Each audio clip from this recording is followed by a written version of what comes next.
Desa Pengejaran merupakan salah satu desa yang terletak di Kecamatan Kintamani, Kabupaten Bangli, Provinsi Bali. Jarak Desa Pengejaran dengan ibu kota Kabupaten Bangli adalah sejauh 27,1 km dan dapat ditempuh dengan kendaraan darat kurang lebih selama 56 menit. Sementara itu, jarak Desa Pengejaran dengan ibu kota Provinsi Bali adalah sejauh 63,7 km dan jarak Desa Pengejaran dengan Universitas Pendidikan Ganesha adalah 44,2 km. Keadaan topografi Desa Pengejaran didominasi oleh daerah berbukit dengan luas 666 hektar dengan jumlah penduduk sebanyak 784 orang. Sebagian besar luas wilayah Desa Pengejaran dimanfaatkan oleh masyarakat sebagai lahan pertanian dan perkebunan. Oleh sebab itu, tidaklah mengherankan apabila mayoritas pekerjaan yang digeluti oleh masyarakat Desa Pengejaran adalah sebagai petani dan pekebun sekaligus peternak sapi. Sebanyak 450 orang atau 57,40%. Mitra dalam kegiatan program holistik pembinaan dan pemberdayaan desa atau PHP2D ini adalah kelompok tani ternak atau KTT Manik Tirta yang diketuai oleh Inyoman Sukanadi serta memiliki jumlah anggota sebanyak 21 orang. Permasalahan yang dihadapi oleh kelompok tani ternak Manik Tirta Desa Pengejaran adalah 1. Instalasi biogas yang dimiliki oleh kelompok tani ternak Manik Tirta keadaannya telah rusak dan terbengkalai sehingga tidak mampu berfungsi sebagaimana mestinya. 2. Penggunaan pupuk kimia secara berlebihan telah mengakibatkan lahan pertanian milik kelompok tani ternak Manik Tirta mengalami pengerasan tanah, tanah kehilangan materi organik, tanah terkontaminasi logam berat atau senyawa kimia, dan rusaknya struktur tanah. 3. Kelompok tani ternak Manik Tirta Desa Pengejaran belum mampu memanfaatkan limbah hasil pertanian dan peternakan menjadi produk yang bermanfaat. 4. Kelompok tani ternak Manik Tirta Desa Pengejaran belum memiliki pengetahuan dan keterampilan dalam meningkatkan produktivitas pertanian melalui sistem pertanian terpadu atau integrated farming system. Program kerja pertama yang dilakukan untuk menyelesaikan permasalahan mitra tersebut adalah pembuatan kolam bioblok untuk budidaya ikan. Metode yang digunakan dalam pembuatan kolam bioblok adalah dengan dikerjakan secara bergotong royong bersama mitra. Adapun langkah-langkah pembuatannya adalah sebagai berikut. 1. Penyiapan lahan sebagai tempat kolam bioblok. 2. Perakitan rangka besi wermes. 3. Pemasangan karpet atau alas terpal. 4. Pembuatan saluran pembuangan kolam. 5. Pemasangan terpal.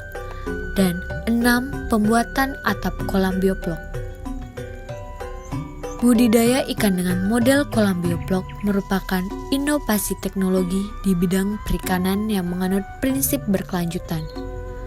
Artinya, budidaya ikan dengan model kolam bioblok akan memanfaatkan atau mendaur ulang limbah yang dihasilkan dalam budidaya menjadi pakan berprotein tinggi melalui bantuan probiotik. Oleh sebab itu, ditinjau dari aspek ekonomi, model budidaya ini akan sangat memberikan keuntungan bagi mitra karena ramah lingkungan, tidak memerlukan banyak air, limbah perikanan yang meliputi kotoran, limbah alga, sisa pakan dan amonia dapat didaur ulang kembali menjadi makanan alami ikan berprotein tinggi dan ikan akan menjadi lebih sehat serta cepat besar.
Program kerja selanjutnya adalah pembuatan media tanam atau rambat labu siam.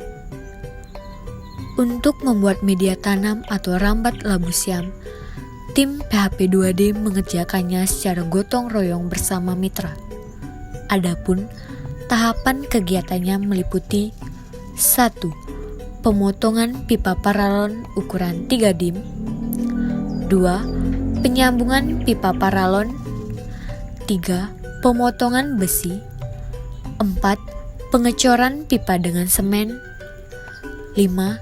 Setelah semua pipa dicor, langkah selanjutnya adalah penyiapan lahan untuk budidaya labu siam. 6. Pemasangan pipa. Serta 7. Pembuatan media rambat labu siam dengan menggunakan tali. Labu siam atau Jipang atau masyarakat lokal menyebutnya dengan istilah Jepang adalah tumbuhan suku labu-labuan yang dapat dimakan dari buah hingga pucuk mudanya. Tumbuhan ini merupakan salah satu tanaman yang memiliki sifat merambat.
Kegiatan selanjutnya adalah pelatihan pembuatan pupuk organik.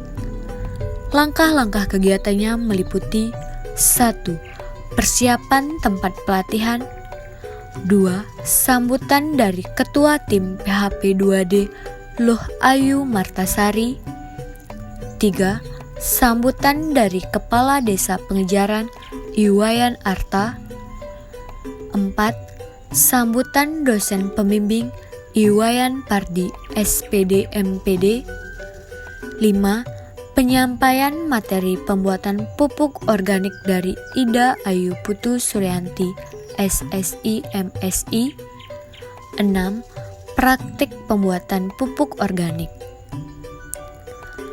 Pupuk organik merupakan jenis pupuk yang sangat baik digunakan terutama untuk kesuburan tanah dan menyediakan unsur hara yang dibutuhkan tanaman, sehingga akan mengurangi ketergantungan petani terhadap pemakaian pupuk kimia. Manfaat lainnya dari pemakaian pupuk organik adalah dapat memperbaiki keadaan fisik, biologi, dan kimia tanah sebagai akibat pemakaian pupuk kimia secara berlebihan.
Program kerja selanjutnya adalah melakukan sosialisasi sistem pertanian terpadu atau Integrated Farming System kepada mitra. Sistem pertanian terpadu atau Integrated Farming System merupakan suatu sistem pertanian dengan menggunakan metode daur ulang dengan memanfaatkan tanaman dan hewan, bahkan limbah sebagai mitra untuk menciptakan suatu ekosistem yang menyerupai cara alam bekerja. Melalui sistem ini, masyarakat di Desa Pengejaran dapat mengintegrasikan budidaya labu siam, budidaya nila, budidaya tanaman hidroponik, peternakan sapi atau ayam, jeruk, dan cabai menjadi satu kesatuan ekosistem pertanian terpadu sehingga tidak ada sumber daya atau limbah yang terbuang sia-sia. Cara kerjanya adalah limbah air kolam nila akan digunakan untuk menyiram tanaman labu siam, cabai, serta untuk mengairi sayuran hidroponik. Buah labu siam sisa yang terlalu matang atau sudah tua akan dijadikan sebagai pakan sapi. Kotoran sapi akan dimanfaatkan sebagai pupuk organik untuk meningkatkan kesuburan tanaman labu siam, jeruk, cabai, dan dimanfaatkan untuk membuat biogas sebagai bahan bakar alternatif petani.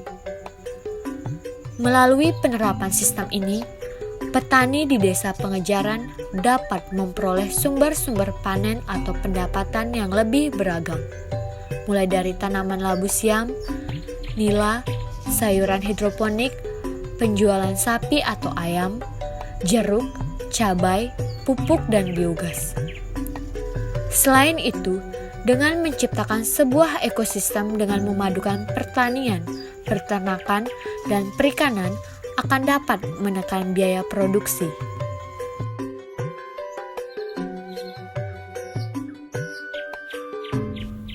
Kegiatan selanjutnya adalah pembuatan hidroponik. Langkah-langkah kegiatannya meliputi 1. Pembuatan kerangka hidroponik. 2. Pembuatan media tanam hidroponik dengan menggunakan pipa paralon 2 dim. 3. Pengiriman hidroponik ke lokasi mitra. 4. Perakitan hidroponik. 5. Setelah itu, penanaman bibit dengan media rock wool.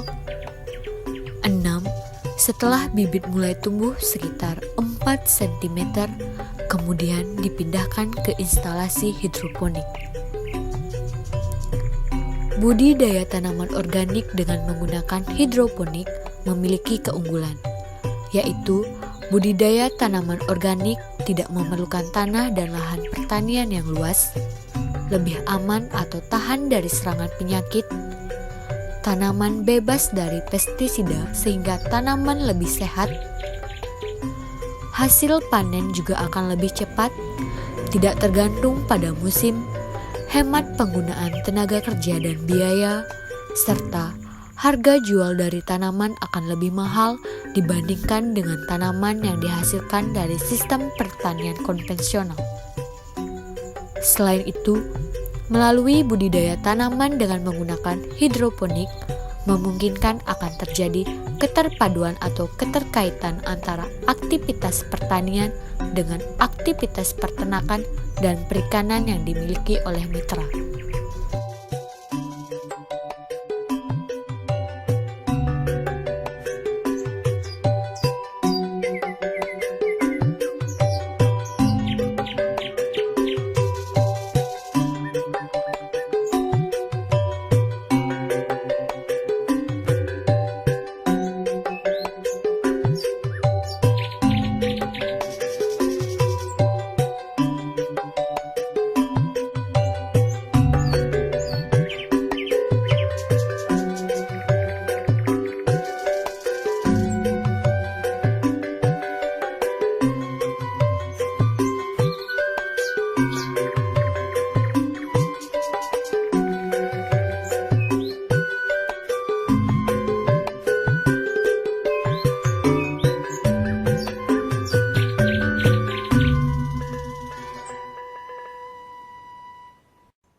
Kegiatan selanjutnya adalah pembuatan dan perbaikan instalasi biogas.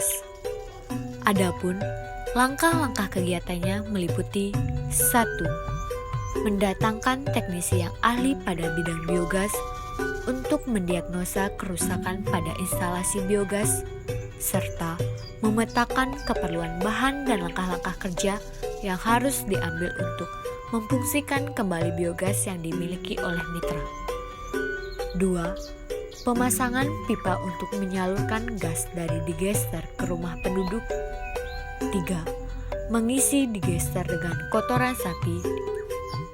4. Pelatihan pengoperasian instalasi biogas kepada anggota kelompok tani ternak Manik Tirta. Biogas ini menghasilkan gas yang didapatkan dari proses penguraian kotoran sapi oleh mikroorganisme pada kondisi langka oksigen atau anaerob. Komponen utama dalam biogas terdiri dari metana dan karbon dioksida. Manfaat dari energi biogas itu sendiri adalah sebagai pengganti bahan bakar fosil, khususnya minyak tanah dan gas alam, serta sangat efektif digunakan untuk kegiatan memasak sehari-hari.